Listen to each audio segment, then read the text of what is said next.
Bio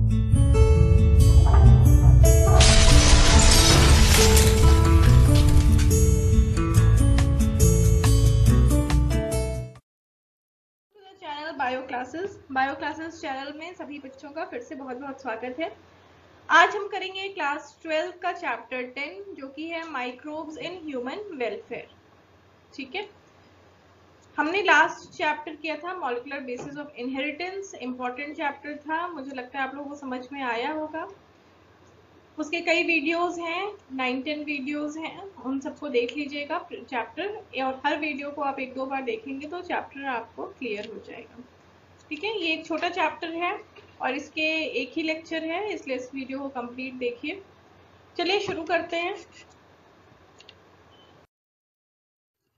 microbes, पता है आपको कि माइक्रोब्स जो हैं वो सब जगह मौजूद हैं, एयर में, सॉइल में, वाटर में, बॉडी के बाहर, बॉडी के अंदर, ऑर्गेनिजम्स के, थर्मल वेंट्स, गीजर्स जिनका टेम्परेचर 100 डिग्री 200 डिग्री सेंटीग्रेड तक रहता है, उसमें भी कोई ना कोई माइक्रोब बैक्टीरिया प्रेजेंट होते हैं। तो ये कॉस्मोपॉलिटन है, ये दे आर प्रेजेंट एवरीवेयर। इन माइक्रोब्स को आर्टिफिशियल कल्चर मीडिया में भी ग्रो किया जा सकता है। हम मीडिया में उनका न्यूट्रिएंट प्रोवाइड करते हैं, टेम्परेचर ऑप्टिमम प्रोवाइड करते हैं लैब एनवायरनमेंट में, और इन माइक्रोब्स को ग्रो करते हैं तो वो कॉलोनीज के फॉर्म में ग्रो होते हैं। बैक्टीरियाज को, फंजाई को हम आर्टिफिशियल कल्चर मीडिया में आसानी से ग्रो कर सकते हैं। वायरसेस को इस तरह से ग्रो नहीं किया जा सकता है। मेटाबॉलिज्म जब इन माइक्रोब्स की होती है, इनके बॉडी में जब मेटाबॉलिज्म होती है, कैटाबॉलिज्म और एनाबॉलिज्म फिनोमिनन्स होते हैं, तो ये माइक्रोब्स बहुत से केमिकल्स प्रोड्यूस करते हैं।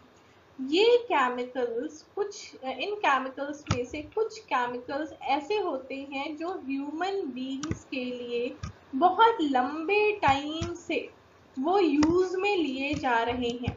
उन्हीं की बात आज हम इस चैप्टर में करेंगे कि माइक्रोब से प्रोड्यूस होने वाले वो केमिकल्स जो ह्यूमन वेलफेयर में काम करते हैं, उससे रिलेटेड आपका ये लेक्चर है। बहुत सी इंडस्ट्रीज जो हैं वो माइक्रोब्स पर बेस्ड हैं आज के टाइम में। माइक्रोब से जो भी केमिकल्स एक्सट्रैक्ट किए जाते हैं, उन माइक्रोब्स को केयरफुली हमें सेलेक्ट करना होता है। फिर उसके बाद उन केमिकल्स का हम एक्सट्रैक्शन प्रॉपरली करते हैं। एक्सट्रैक्शन जिस फॉर्म में रहता है उसी फॉर्म में उसको यूज नहीं किया जाता है, पहले उसमें से टॉक्सिक सब्सटेंसेस रिमूव किए जाते हैं जिससे कि ह्यूमन को यूज कराया जा सके। तो इसलिए एक्सट्रैक्शन के बाद इन प्रोडक्ट्स का प्यूरिफिकेशन होता है। ठीक है, माइक्रोब्स जो यूज होते हैं हाउस होल्ड प्रोडक्ट्स में, सबसे सिंपल एग्जाम्पल है कर्ड। सबसे सिंपल एग्जाम्पल कर्ड है जो कि मिल्क से बनता है। इसमें जो माइक्रोब यूज होता है दैट इज लैक्टोबैसिलस। ये लैक्टोबैसिलस, जिसे हम लैक्टिक एसिड बैक्टीरिया भी कहते हैं, ये मिल्क में ग्रो करता है एक ऑप्टिमम टेम्परेचर में। इसका डुप्लीकेशन टाइम ज़्यादा होता है और ये मिल्क को कन्वर्ट कर देता है कर्ड में। ये लैक्टोबैसिलस बैक्टीरिया ये एसिड, जो लैक्टिक एसिड प्रोड्यूस करते हैं, इसके वजह से मिल्क कोआगुलेट हो जाते हैं। कोआगुलेट मीन्स मिल्क के क्या छोटे छोटे थक्के जम जाते हैं, जिसे कोआगुलेशन कहते हैं, कोआगुलेट हो जाते हैं और मिल्क प्रोटीन्स का पार्शियली डाइजेशन हो जाता है। ठीक है, जो मिल्क में जो प्रोटीन है, केसीन प्रोटीन है, इसका पार्शियल डाइजेशन कर्ड फॉर्मेशन में हो जाता है। इसके अलावा curd is rich in vitamin B12। Curd जो है ये विटामिन B12 रिच है, तो ये माइक्रोब्स जो होते हैं ये कर्ड की न्यूट्रिशनल क्वालिटी को बढ़ाते हैं। स्टमक में भी ये लैक्टोबैसिलस ये बहुत बेनिफिशियल रोल प्ले करते हैं, और कई माइक्रोब्स जो डिजीज कॉजिंग माइक्रोब्स होते हैं उनके ग्रोथ को ये चेक करते हैं। इसलिए बहुत बार जो एंटीबायोटिक्स दी जाती हैं, एंटीबायोटिक्स जनरली क्या करती हैं, एंटीबायोटिक्स हम जो इन्फेक्शन है उसको तो रेगुलेट करती ही हैं, साथ में स्टमक में जो माइक्रोब्स, जो माइक्रोफ्लोरा प्रेजेंट होता है ना, उन माइक्रोफ्लोरा को डिस्टर्ब कर देती है, क्योंकि जनरली जो एंटीबॉडीज यूज होती हैं वो ब्रॉड स्पेक्ट्रम एंटीबॉडीज यूज होती हैं, तो वो इन्फेक्शियस वाले बैक्टीरिया को, जो डिजीज कॉज करने वाले बैक्टीरिया हैं उनको तो मतलब किल करती ही है, साथ में जो हार्मलेस बैक्टीरिया हैं, जो हमारे लिए हेल्पफुल बैक्टीरिया हैं, उनको भी किल कर देती है। ठीक है, तो उनके माइक्रोफ्लोरा को मेंटेन करने के लिए, बैक्टीरियाज को मेंटेन करने के लिए ये लैक्टोबैसिलस जो होता है वो एंटीबायोटिक के साथ प्रेस्क्राइब किया जाता है by the doctors to maintain the microflora of the alimentary canal. ठीक है, डो बनाने के लिए, डो बनाने में जो ईस्ट यूज होता है जिसे हम कहते हैं बेकर्स ईस्ट, साइंटिफिक नेम क्या है, सैक्रोमाइसेस सेरिवेसी। डो का यूज पता है आपको, बहुत से फूड आइटम्स बनाने में होता है, जैसे कि ब्रेड है, सिंपल ब्रेड, या इडली, डोसा, इन सब चीज़ों में बनाने में डो पहले उसको वॉल्यूम को इंक्रीज किया जाता है by the use of these yeast which is known as baker's yeast. Toddy, toddy जिसे हिंदी में ताड़ी भी कहते हैं, ये एक ट्रेडिशनल ड्रिंक है जो कि ताड़ के पेड़ के, जो ताड़ का जो फ्रूट होता है उसको फर्मेंट करके बनाया जाता है। ठीक है, and which is use as a drink. Microbes बहुत से यूज होते हैं फिश को फर्मेंट करने में, सोयाबीन को फर्मेंट करने में, बैम्बू शूट्स को फर्मेंट करने में, और उसे फूड आइटम की तरह से यूज किया जाता है। चीज जो है ये ओल्डेस्ट फूड आइटम है जिसमें कि माइक्रोब्स का यूज किया गया। स्विस चीज, ये नाम जो भी इसमें नाम आ रहे हैं यही इस चैप्टर में इम्पोर्टेंट है कि प्रोडक्ट क्या है, उसका सोर्स क्या है। ठीक है, जो लार्ज होल्स वाली चीज होती है जिसे हम कहते हैं स्विस चीज, जैसा कि आपने कार्टून चैनल्स में देखा होगा, जो टॉम एंड जेरी में जो चीज वो खाता है टॉम, वो क्या है, स्विस चीज, उसमें बड़े बड़े होल्स होते हैं। ये स्विस चीज बनते कैसे हैं, क्योंकि इसमें लार्ज अमाउंट में कार्बन डाइऑक्साइड रिलीज होती है बबल्स के फॉर्म में, और ये उसमें होल्स, कार्बन डाइऑक्साइड जब रिलीज होगी तो क्या होगा, वहां पे गैप बनेगा ना, तो ज्यादा कार्बन डाइऑक्साइड रिलीज होगी तो ज्यादा गैप्स बनेंगे। ये स्विस चीज है जो किस बैक्टीरिया से बनाया जाता है, इनोकुलम कौन सा डाला जाता है, प्रोपियोनी बैक्टीरियम शेरमानी। ये एक क्वेश्चन बहुत बार बोर्ड्स में पूछा जा चुका है, बोर्ड्स में भी पूछा जा चुका है, नीट में भी पूछा जा चुका है, बहुत इंपॉर्टेंट है। रॉकीफोर्ड चीज, ये फ्लेवर्ड चीज है, चीज बहुत से फ्लेवर्स में आते हैं, और अलग अलग तरह के फ्लेवर्स वाले चीज जो होते हैं अलग अलग तरह के फंगस से यूज करके, क्योंकि हर तरह के फंगस का जो प्रोडक्ट होगा, बाय प्रोडक्ट होगा मेटाबॉलिज्म के बाद, वो डिफरेंट होगा, तो इसलिए वो फ्लेवर भी चीज में डिफरेंट देता है। Next is microbes in industrial products. Industrial scale पे माइक्रोब्स को ग्रो करना किसी प्रोडक्ट के लिए, एक बड़े लार्ज वेसल्स में उसको ग्रो करते हैं, जैसे बहुत बड़े, जैसे पानी की टंकियां होती हैं बड़ी बड़ी, उसी तरह से ये बहुत बड़े बड़े लार्ज वेसल्स होते हैं जिनमें माइक्रोब्स को ग्रो किया जाता है for the production of these products, and these vessels are known as fermenters. Okay, fermenters कैसे यूज किए जा रहे हैं, किस तरह के फर्मेंटर्स हैं, जैसा फर्मेंटर होगा फर्मेंटेशन प्रोसेस उस पर बेस्ड होगा, तो इसके बेसिस पे 2 टाइप्स के फर्मेंटेशन प्रोसेस होते हैं, batch fermentation and continuous fermentation. Batch fermentation में क्या होता है, जैसे ये फर्मेंटर है, इसमें क्या क्या होगा, इसमें आपका न्यूट्रिएंट मीडियम होगा, ये बहुत बड़ा वेसल है जिसमें क्या होगा, न्यूट्रिएंट मीडियम होगा। एजिटेशन के लिए यहाँ पे एक apparatus होगा जिससे इसमें एयर प्रोवाइड हो। पीएच मेंटेन करने के लिए इनलेट होगा। टेम्परेचर मेंटेन करने के लिए रॉड्स होंगी। ठीक है, इस तरह का सिस्टम होगा।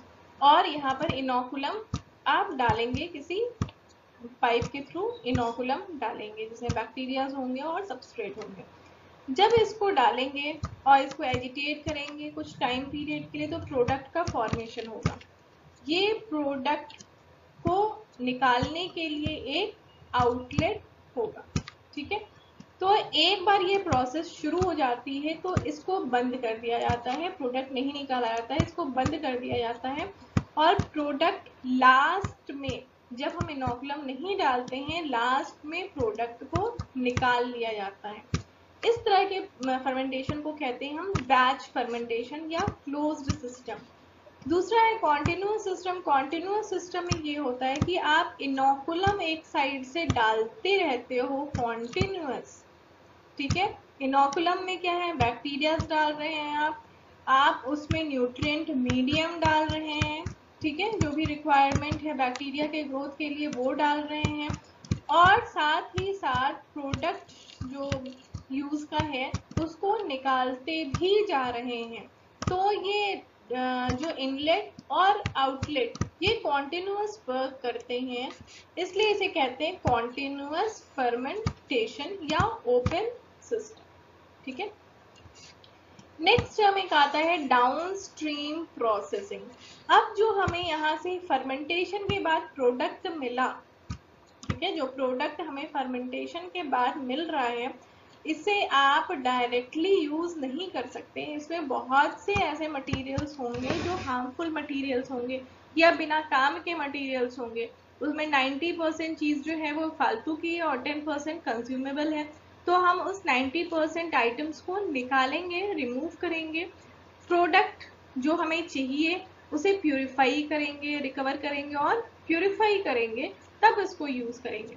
ये जो प्रोसेस होता है इसी को कहते हैं डाउनस्ट्रीम प्रोसेसिंग। ठीक है, फर्मेंटेशन के बाद जो प्रोडक्ट मिला उसको फर्दर प्यूरिफाई करना और डिजायर्ड प्रोडक्ट को extract करना, that is known as this complete process, this complete filtration process as well as purification process, that is known as downstream processing. Next is fermented beverages. Yeast Saccharomyces cerevisiae जो कि bread making में use होता है उसे commonly कहते हैं brewers east भी कहते हैं, बेकर्स ईस्ट भी कहते हैं। ये जो है जब उसको हम बेकिंग इंडस्ट्री में यूज कर रहे हैं तो उसे बेकर्स ईस्ट कहेंगे, और जब उसे हम ब्रूइंग इंडस्ट्री में यूज कर रहे हैं तो उसे कहेंगे ब्रूअर्स ईस्ट। इसका यूज करते हैं हम माल्टेड सीरियल्स, कार्बोहाइड्रेट वाले जो सीरियल्स हैं, फ्रूट जूसेस हैं, उसको फर्मेंट करने में, और जिससे एथेनॉल प्रोड्यूस होता है जो कि बेवरेज इंडस्ट्री में बहुत यूज होता है। ये पॉइंट इंपॉर्टेंट है, जो वाइन और बियर होती है, wine and beer, they are produced without distillation. जब एक बार एथेनॉल बन जाता है, एथेनॉल के साथ और भी प्रोडक्ट्स बनते हैं। ठीक है, तो वाइन और बियर में क्या किया जाता है कि और कार्बोहाइड्रेट्स भी उसमें रहते हैं। जैसे सारे कार्बोहाइड्रेट्स जो होते हैं वो फर्मेंट नहीं होते हैं, कुछ कार्बोहाइड्रेट एज सच अपने फॉर्म में ही रहते हैं, कुछ जो होते हैं वो इथेनॉल में चेंज हो जाते हैं। तो जो हमें प्रोडक्ट मिला उसमें कार्बोहाइड्रेट भी होगा, इथेनॉल भी होगा। ठीक है, मेथनॉल भी थोड़ा बहुत हो सकता है। तो इस फॉर्म में जो प्रोडक्ट मिलता है फिर उसको डिस्टिल करते हैं। डिस्टिल करने से क्या होता है, डिस्टिलेशन करने से फ्रैक्शनल डिस्टिलेशन करते हैं। फ्रैक्शनल डिस्टिलेशन केमिस्ट्री में आपने पढ़ा भी होगा कि एक बॉइलिंग टेम्परेचर, इथेनॉल का एक डिफरेंट बॉइलिंग टेम्परेचर होगा, वाटर का एक डिफरेंट बॉइलिंग टेम्परेचर होगा, मेथनॉल का एक डिफरेंट बॉइलिंग टेम्परेचर होगा। तो स्पेसिफिक बॉइलिंग टेम्परेचर पे उसको गर्म किया जाता है, तो केवल जो इथेनॉल का बॉइलिंग पॉइंट है, बॉइलिंग टेम्परेचर है, बॉइलिंग पॉइंट है, वही इवेपोरेट होगा, उसको इवेपोरेट करेंगे और उसको कंडेंस कर लेंगे, तो हमें जो अब प्रोडक्ट मिलेगा वो क्या हो गया, वो डिस्टिल्ड प्रोडक्ट है, केवल उसमें इथेनॉल है। ठीक है, तो इस तरह से जो बेवरेजेस होते हैं दे आर डिस्टिल्ड, और जिसमें ये प्रोसेस नहीं किया जाता है वो कहलाते हैं अनडिस्टिल्ड। तो वाइन और बियर में बहुत ज्यादा स्मेल इसी वजह से होती है क्योंकि ये विदाउट डिस्टिलेशन है, जबकि विस्की, ब्रांडी, रम, ये जो होते हैं ये प्रोड्यूस होते हैं आफ्टर डिस्टिलेशन। ठीक है, incomplete degradation of complex organic material compound by yeast fermentation, alcohol is formed। ये इक्वेशन आपको पता होगा। सुक्रोज है, पहले ईस्ट के इन्वर्टेज के प्रेजेंस में ये ग्लूकोज और फ्रक्टोज में तोड़ता है उसको, फिर ये ग्लूकोज और फ्रक्टोज जो है ये जाइमेज के प्रेजेंस में ईस्ट जो जाइमेज रिलीज करता है ये इसे तोड़ता है इथाइल अल्कोहल और कार्बन डाइऑक्साइड में। तो जो भी प्रोडक्ट्स जो भी सोर्स यूज किया जा रहा है, चाहे वो सीरियल यूज किया जा रहा है, चाहे वो मोलासेस यूज किए जा रहे हैं या फ्रूट जूसेस यूज किए जा रहे हैं, उनमें है क्या, उनमें है कार्बोहाइड्रेट, उनमें है सुक्रोज। तो सुक्रोज जो है पहले वो डाइजेस्ट होगा मोनोसेक्राइड्स में, monosaccharides like glucose and fructose by the enzyme invertase which they are getting from yeast. After that they are being digested by the enzyme zymase which convert these monosaccharides into ethyl alcohol and carbon dioxide।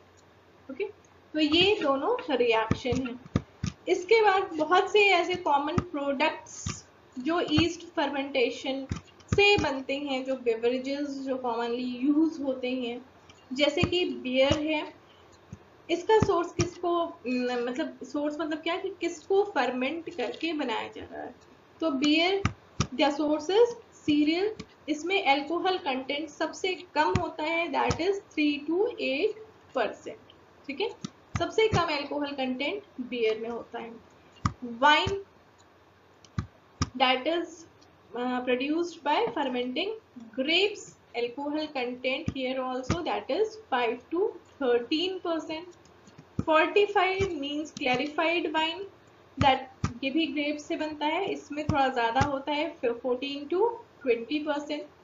Vodka, ये potato को sugar को ferment करके बनाया जाता है, 40 to 90% इसमें alcohol content है। Whisky, ये बार्ली, कॉर्न, ड्राई या व्हीट के फर्मेंटेशन से बनती है, 40% alcohol content. Brandy, fruit juices के फर्मेंटेशन से 35 to 60%। Rum that is a by product of sugar cane. ठीक है, शुगर केन जूसेस के फर्मेंटेशन से बनती है, दैट इज 40%। जिन बेरीज के फर्मेंटेशन से, 42 बेरी के जूसेस के फर्मेंटेशन से। And tequila that is through the sources agave and here also the percentage is 40%। Okay, so the highest percentage is in vodka and the lowest percentage of alcohol is in beer. Next important product which you obtain from the microbes, that is antibiotics. The term antibiotics, this was coined by Selman Waksman, this name is also very important, in 1942। Antibiotics क्या होते हैं, antibiotics ऐसे substances होते हैं जो कि produce होते हैं माइक्रोब से बहुत लो कंसेंट्रेशन में, और ये इनहिबिट करते हैं दूसरे बैक्टीरिया, दूसरे पैथोजेंस या दूसरे माइक्रोब्स जो उनको हार्म कर सकते हैं, उनके ग्रोथ को ये चेक करते हैं। ठीक है, जैसे कुछ बैक्टीरिया है, कुछ भी कोई भी ऑर्गेनिज्म है, वो अपने डिफेंस के लिए कुछ ना कुछ रखता है, कोई भी, चाहे वो लोअर ऑर्गेनिज्म हो चाहे वो हायर ऑर्गेनिज्म हो, वो अपने डिफेंस के लिए कुछ ना कुछ रखता है। तो इसी तरह बैक्टीरियाज हैं, इनके पास ये प्रोडक्ट ही है जो इनका डिफेंस करते हैं। तो ये प्रोडक्ट्स डिफेंस कैसे करते हैं, ये प्रोडक्ट्स जो होते हैं ये बैक्टीरिया उसको रिलीज करते हैं, बाहर रिलीज करते हैं, और जहाँ पे ये रिलीज करते हैं ना वहाँ कोई और इन्वेड नहीं कर पाता, ठीक है। वहाँ पे दूसरे बैक्टीरिया, दूसरे टाइप के बैक्टीरिया जो फंगस जो हैं वो घुस नहीं पाते, इन्वेड नहीं कर पाते, जिससे ये आराम से प्रोलिफरेट कर सके, अपनी कॉलोनीज बढ़ा सके। तो जो ये प्रोडक्ट्स रिलीज करते हैं अपने डिफेंस के लिए, इसी प्रोडक्ट्स से बनाया गया एंटीबायोटिक, ठीक है। अलेक्जेंडर फ्लेमिंग ने सबसे पहले प्रोड्यूस किया एंटीबायोटिक, नाम दिया उन्होंने पेनिसिलिन, क्योंकि ऑब्टेन किया गया था इसे पेनिसिलियम नोटेटम। इसके पीछे एक मतलब स्टोरी है अलेक्जेंडर फ्लेमिंग के रिसर्च लैब की। वो काम कर रहे थे स्टेफाइलोकोकाई बैक्टीरिया पे। जब लैब में वर्क करते हैं तो बहुत सी ऐसे हमें पेट्री प्लेट्स में बैक्टीरिया की स्लाइड्स बनानी होती है। ये जो स्मेयर आपको दिख रहा है ना इस तरह से जिगजैग वे में, ये बैक्टीरिया का है। कौन से बैक्टीरिया का है? स्टाइफाइलोकोकस बैक्टीरिया। एक बार आप बहुत से काम करते हो, रिसर्च करते हो, तो डिस्कार्ड भी करना होता है उसको, तो साफ करोगे प्लेट को फिर से। तो जब इन्होंने इन प्लेट्स को निकाल दिया धुलने के लिए, उसके बाद उन्होंने देखा कि जो जहां पर ये पेनिसिलियम कॉलोनी थी, ठीक है, यहाँ पर मतलब ये कुछ प्लेट्स ऐसी थी जहां पे ये ग्रोथ नहीं हो रही थी, ये बैक्टीरिया की ग्रोथ रुक गई थी, इंटरप्ट हो गई थी। तो इन्होंने देखा कि जहां पर इनकी कॉलोनी, क्योंकि स्पोर्स तो हर जगह है ना, जब आप वॉशिंग के लिए निकाल दिया किसी प्लेट को तो आप उसको बहुत अच्छे से तो रखोगे नहीं। उन्होंने ऐसे वॉशिंग के लिए निकाल दिया तो बाहर से स्पोर्स कुछ आकर के वहां पे बैठ गए होंगे, वो वहां पे ग्रो करने लगे। और ये स्पोर्स किसके थे? पेनिसिलियम नोटेटम के। तो ये जहां पर ये ग्रो किए ना, ये पेनिसिलियम नोटेटम के स्पोर्स जहां पर ग्रो किए, वहां पर ये स्टेफाइलोकोकाई बैक्टीरिया ग्रोथ नहीं कर पा रही थी। मतलब कि इस पेनिसिलियम ने कुछ ऐसे सब्सटेंसेस रिलीज किए होंगे जो कि स्टेफाइलोकोकाई बैक्टीरिया के ग्रोथ को इंटरप्ट कर रही है, ठीक है। इसे इन्होंने कंक्लूड किया और इस प्रोडक्ट का नाम इन्होंने रखा पेनिसिलिन, ठीक है। इसके बाद Ernst Chain and Howard Florey ने full potential effective antibiotic penicillin बनाया। एंटीबायोटिक्स के 2 टाइप्स हो सकते हैं, broad spectrum antibiotic and limited spectrum antibiotic. पहले जो डॉक्टर्स प्रेस्क्राइब करते थे वो ब्रॉड स्पेक्ट्रम एंटीबायोटिक प्रेस्क्राइब करते थे। ब्रॉड स्पेक्ट्रम एंटीबायोटिक का मतलब है कि वो एंटीबायोटिक्स जो number of microbes, number of bacterias को किल कर सके, वो होते हैं ब्रॉड स्पेक्ट्रम एंटीबायोटिक। बैक्टीरियाज को या फंगस को किल कर सके उनको कहते हैं broad spectrum antibiotic. Limited spectrum antibiotic मतलब कि वो एक टाइप के पैथोजन को ही किल कर रहे हैं। वो एंटीबायोटिक्स जो एक टाइप के पैथोजन से, एक टाइप के बैक्टीरियाज को किल कर रहे हैं, उसे कहते हैं लिमिटेड स्पेक्ट्रम एंटीबायोटिक। तो ब्रॉड स्पेक्ट्रम एंटीबायोटिक में आपने एक टैबलेट दे दी ब्रॉड स्पेक्ट्रम एंटीबायोटिक, तो ये क्या करेगा? जितने भी टाइप के इन्फेक्शंस हैं, या हार्मफुल हो या हार्मलेस हो पैथोजेंस, पैथोजेंस हो या फिर हार्मलेस बैक्टीरियाज हो, ये सबको बॉडी में किल कर देगी। और कोई ना कोई कहीं पर तो वो मतलब किक करेगा ही टारगेट पे और इन्फेक्शन खत्म हो जाएगा। लेकिन इससे प्रॉब्लम क्या होती है? इससे प्रॉब्लम यही होती है कि जब आप टारगेटेड एंटीबायोटिक नहीं देते हो तो बहुत से जो हार्मफुल बैक्टीरियाज होते हैं बॉडी के, वो भी डिस्ट्रॉय हो जाते हैं, वो भी खत्म हो जाते हैं, जिससे कि बॉडी को कुछ हार्म हो सकता है। तो इसलिए लिमिटेड स्पेक्ट्रम एंटीबायोटिक अब दिया जाता है। इसके लिए एंटीबायोटिक प्रिस्क्राइब करने से पहले इंडिया में तो नहीं और डेवलप्ड कंट्रीज में एंटीबायोटिक कभी भी प्रिस्क्राइब करने से पहले सबसे पहले उनका हम एंटीबायोटिक मतलब ये माइक्रोबियल टेस्ट किया जाता है लैब्स में। माइक्रोबियल टेस्ट में ब्लड टेस्ट या स्प्यूटम टेस्ट करते हैं, उसमें देखते हैं कि कौन से माइक्रोब्स का इन्फेक्शन है बॉडी में। जिस माइक्रोब्स मतलब जो पैथोजेंस हैं, जो पैथोजेंस हैं जिनका इन्फेक्शन है, जिसके वजह से बॉडी डिजीज्ड है, उन पैथोजेंस को केवल टारगेट करने वाली एंटीबायोटिक दी जाती है। ठीक है, इसके लिए करते क्या है कि एक एंटीबायोटिक की एक डिस्क होती है, इस तरह की होती है, और इसमें इस एंटीबायोटिक डिस्क में बहुत सारे एंटीबायोटिक्स, जैसे ये पेपर की होती है और इस पे ढेर सारे एंटीबायोटिक्स हर पे लगे होते हैं, ऐसे गोलाकार होता है और इस पे ढेर सारे एंटीबायोटिक्स लगे होते हैं। जैसे यहाँ पे मान लीजिए पेनिसिलिन है, स्ट्रेप्टोमाइसिन है, क्लोरोमाइसिन है, टेट्रासाइक्लिन है, इरिथ्रोमाइसिन है, ऐसे ढेर सारे एंटीबायोटिक्स इस पे होंगे।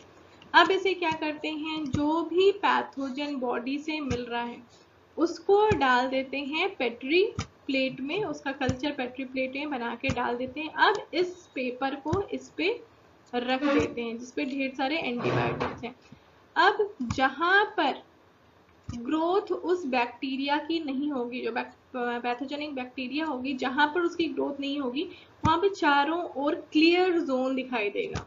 ठीक है, और जो कि इफेक्टिव एंटीबायोटिक होगा उसके चारों ओर ये क्लियर जोन दिखाई देगा, मतलब वो बैक्टीरिया ग्रो नहीं कर पाएंगे। तो उस एंटीबायोटिक को फिर प्रिस्क्राइब कर दिया जाता है एज ए मेडिसिन, जो कि पेशेंट्स को दिया जाता है। ठीक है, एक्शन ऑफ एंटीबायोटिक्स। एंटीबायोटिक्स जो होते हैं वो पैथोजेंस पे एक्ट करते हैं। कैसे एक्ट करते हैं, ये वॉल की सिंथेसिस को डिसरप्ट कर सकते हैं, वॉल फॉर्मेशन को रोक दें, और क्या कर सकते हैं, ये प्लाज्मा मेम्ब्रेन जो है उसको, उसकी सिंथेसिस को डिसरप्ट कर सकते हैं, या डीएनए, आरएनए और प्रोटीन सिंथेसिस को इनहिबिट कर सकते हैं। तो किसी भी मोड, उनका अलग अलग मोड हो सकता है, अलग अलग एंटीबायोटिक्स का अलग अलग मोड होता है और मोड ऑफ रिएक्शन होता है कि किस तरह से वो बैक्टीरिया की ग्रोथ को चेक कर रहे हैं। Resistance to antibiotics. एंटीबायोटिक्स का बहुत से पहले जब ओवर डोज यूज किया जाता है एंटीबायोटिक्स का, या रेगुलर एंटीबायोटिक्स कोई खाता रहता है, तो उस इंसान की बॉडी जो होती है वो एंटीबायोटिक्स के रेजिस्टेंट हो जाती है। क्यों रेजिस्टेंट हो जाती है, क्योंकि ये बैक्टीरिया जो होते हैं वो धीमे धीमे अपने ऊपर एक टफ म्यूसिलेज लेयर डेवलप कर लेते हैं, या फिर इनमें जो सेल मेम्ब्रेन पे जो रिसेप्टर सेल्स होती हैं ये चेंज हो जाती है, इनका शेप चेंज हो जाता है। एंटीबायोटिक्स रिकॉग्नाइज कैसे होंगे, एंटीबायोटिक्स जो होंगी वो जो सेल मेम्ब्रेन है उस पे जो रिसेप्टर सेल्स हैं ये एंटीबायोटिक्स को रिकॉग्नाइज करेंगे। अगर इनका शेप ही चेंज हो जाए तो क्या होगा, ये एंटीबायोटिक्स को रिकॉग्नाइज नहीं करेंगे। ठीक है, तो इसके वजह से भी ये जो होते हैं वो रेजिस्टेंट हो जाते हैं, या फिर उनके डीएनए में कोई म्यूटेशन हो जाए, कोई चेंज आ जाए, जिसके वजह से ये पैथोजेंस जो होंगे वो रेजिस्टेंट हो जाएंगे। कुछ इंपॉर्टेंट एंटीबायोटिक्स हैं, जैसे पेनिसिलिन है, इसका सोर्स क्या है, पेनिसिलियम नोटाटम या पेनिसिलियम क्राइसोजेनम। स्ट्रेप्टोमाइसिन है, स्ट्रेप्टोमाइसिस ब्रीशियस। क्लोरोमाइसिन है, दैट इज सैक्रोमाइसिस वेनेजुएली। ठीक है,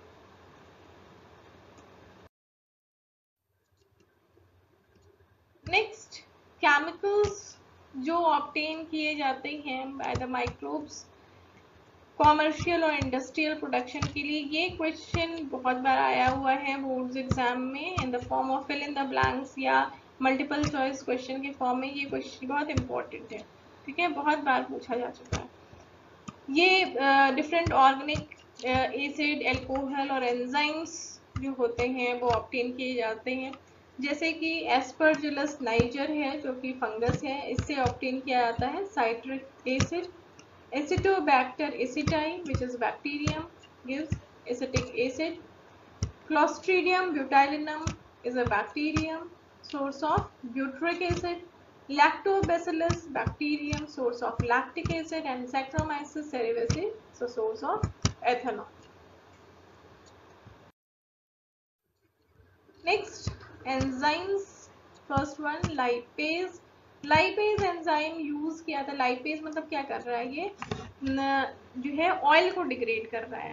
तो इसको लॉन्ड्री डिटर्जेंट्स में यूज करते हैं ऑयल स्टेन्स को रिमूव करने के लिए. ये ऑयल को डाइजेस्ट करता है, इसलिए ऑयल स्टेन्स को, लिपिड जो है वो ऑयल में लिपिड है, तो इनको रिमूव करने के लिए इसे डिटर्जेंट में यूज किया जाता है. Next is pectinases and proteases. ये बहुत इंपॉर्टेंट है. जो बॉटल्ड जूसेस मिलते हैं, जैसे आप जूस अगर घर पे निकालो किसी फ्रूट का, तो वो ऐसा ट्रांसपेरेंट नहीं दिखता है, लेकिन जब आप बॉटल्ड जूस लेते हैं तो वो काफ़ी ट्रांसपेरेंट होता है, क्लियर होता है. ये क्लियर बनाया कैसे जाता है? ये क्लियर बनाया जाता है इन्हीं पैक्टिनेजेस और प्रोटीएजेस एंजाइम के यूज से. ठीक है. जो ओपेक है, वो जो उसमें जो टेक्सचर उसका उतना क्लियर नहीं है, वो किस वजह से? जो सेल वॉल होती है, जो प्लांट जूस आप फ्रूट से निकाल रहे हैं, जो सेल वॉल है उसमें पैक्टिनेजेस हैं, बहुत से प्रोटीन्स हैं. तो ये जब आप घर पे निकालते हो तो ये पैक्टिन और प्रोटीन्स जो होते हैं वो उसको क्लियर जूस नहीं देते हैं. लेकिन जब बॉटल जूस आप लेते हैं तो इन बॉटल जूस में पैक्टिनेजेस और प्रोटीएजेस, जो कि बहुत सारे पैक्टिनेजेस और प्रोटीएजेस जो हैं ये बैक्टीरियल सोर्स से एक्सट्रैक्ट किए जाते हैं. बैक्टीरिया से भी किए जाते हैं, फंगस से भी किए जाते हैं. ये क्या करते हैं? ये पैक्टिन और प्रोटीन्स को डाइजेस्ट कर देते हैं, जिसकी वजह से जो जूस हमें दिखता है बॉटल में वो काफ़ी क्लियर दिखाई देता है. ठीक है. तो ये क्लैरिफिकेशन के लिए यूज होता है. Next is streptokinase. स्ट्रेप्टोकाइनेज बहुत इंपॉर्टेंट है. ये स्ट्रेप्टोकोकस बैक्टीरिया से ऑब्टेन किया जाता है और इसे यूज किया जाता है as a clot buster. Clot buster जो बॉडी में जैसे कोई डिजीज, हार्ट से रिलेटेड डिजीज होती है, तो उसमें बॉडी में कई जगह पे क्लॉट्स जम जाते हैं. तो इसको जो है वो मेडिसिन में दिया जाता है कि एक क्लॉट को, जो वेसल्स हैं उनमें जो क्लॉट्स बन रहे हैं उसको रिमूव करने के लिए. Next, bioactive molecules. Bioactive molecules में है cyclosporin A obtain from Trichoderma polysporum. ये जितने भी एग्जाम्पल्स हैं उसको बहुत अच्छे से याद कर लीजिएगा, क्योंकि इसी में से क्वेश्चन इस चैप्टर में पूछे जाते हैं. ये यूज होता है as a immunosuppressive agent. Immunosuppressive agent की इम्यूनिटी को सप्रेस करने के लिए, इम्यूनिटी को सप्रेस करने की जरूरत कब पड़ेगी? जब हम कोई फॉरेन बॉडी को किसी ह्यूमन बीइंग, तो किसी भी ऑर्गेनिज्म की बॉडी में डालेंगे तो वो बॉडी उसको रिजेक्ट करती है. ठीक है. उसका जो इम्यून सिस्टम है वो और ज़्यादा स्ट्रांग उस टाइम हो जाता है और वो फॉरेन बॉडी को रिजेक्ट करती है. इसीलिए ऑर्गन ट्रांसप्लांट के टाइम में, स्किन ट्रांसप्लांट या ऑर्गन ट्रांसप्लांट, कोई भी लिवर किडनी ट्रांसप्लांट अगर होता है तो बाहरी बॉडी को जो है वो जो एक्सेप्टर है उसकी बॉडी, डोनर के ऑर्गन्स को एक्सेप्टर की बॉडी रिजेक्ट करती है और उस टाइम इम्यूनिटी और स्ट्रांग हो जाती है और ज़्यादा रिस्पॉन्सिव हो जाती है.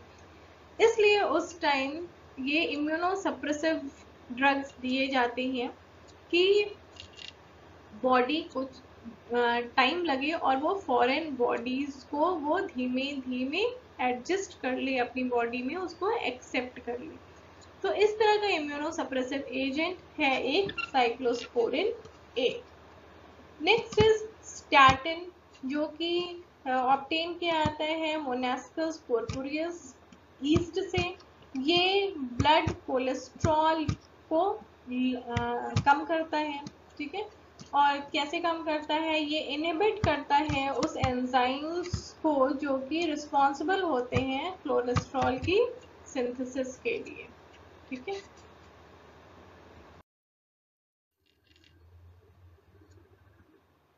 आज के लिए इतना ही. बाकी की चीज़ें हम नेक्स्ट वीडियो में देखेंगे, लेक्चर 2 में देखेंगे, क्योंकि अगर कंप्लीट करेंगे तो बहुत लंबा लेक्चर हो जाएगा आपका। ठीक है, तो अभी के लिए इतना ही। इसको देखते रहिए, देख लीजिए एक दो बार, और जो एग्जाम्पल्स हैं, सोर्स क्या है, प्रोडक्ट्स क्या हैं, मेन इस चैप्टर में वही है, उसको आपको अच्छे से लर्न करना है, उसको कॉपी में लिख के अच्छे से लर्न कर लीजिए। तब तक के लिए bye bye, take care, good day.